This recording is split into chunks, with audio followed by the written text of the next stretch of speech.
up, guys? Welcome back to the channel. As you can see, I've got the yellow CRX in here. My good friend Sean let me take the Integra over to his garage, so it's going to be over there until he gets his car back, and then I'll probably end up renting like a storage unit to keep it in there while I work on this car. The reason why I haven't really started working on this car is because I haven't really had the space with both the CRX and Integra in here. I haven't been able to really pull them out for more than a day. I don't want to leave them out there overnight or even for an extended period of time while I tear this down. And this thing, once you pull the engine or start tearing it down, you can't be moving it around too much because it's really difficult for me to get it in and out of the garage by myself. So once I tear into it, it's kind of got to stay where it's at. I did do a poll on Instagram asking what I should start with first, either the engine and the engine bay paint or pulling the interior out and doing the dash swap.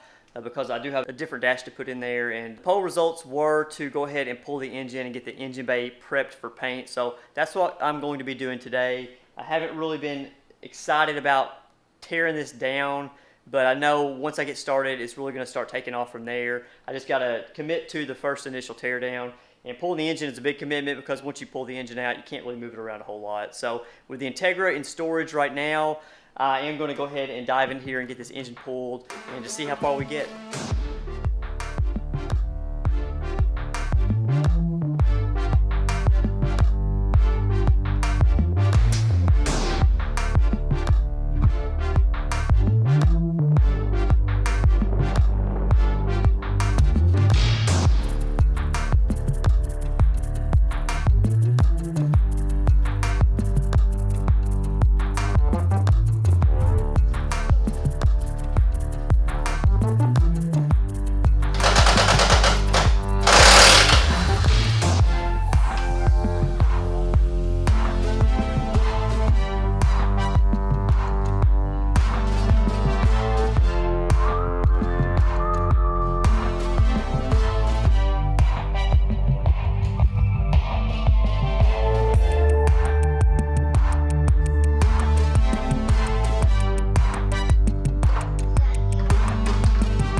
successfully got the engine removed and the engine bay all cleaned up. I will probably have to clean it again, but I wanted to go ahead and get it cleaned up as much as I could and get it ready to start prepping for paint. I do have a few more things to pull out of here, like the brake booster. I had a little trouble with the cotter pin inside, so I went ahead and pushed that off. Went ahead and got it outside, sprayed it down. Got it all degreased. I used Simple Green. It did a pretty good job. I think it's pretty good, enough to start sanding on here once I get a few more things out, like I said. So the D15B will be for sale at some point in the near future. It's just taking up room in here. I'm not going to be using this engine. It does have a D16A6 SI transmission on here. I'm going to clean it all up, get it looking nice. The thing ran really good. I've got a new distributor on there. It doesn't really smoke or anything like that. I may do a compression test on there, may not. Just holler at me on Messenger or Instagram if you want this engine or if you're interested in it. It would be a good swap for gas saver, something you want to daily drive or just get 40 to 50 miles per gallon. So that's going to be it for today's video. I hope you enjoyed it. Stick around. We're going to be getting to this engine bay paint pretty soon and hopefully start tearing into the interior and the rest of this car and making good progress. We'll see you in the next one.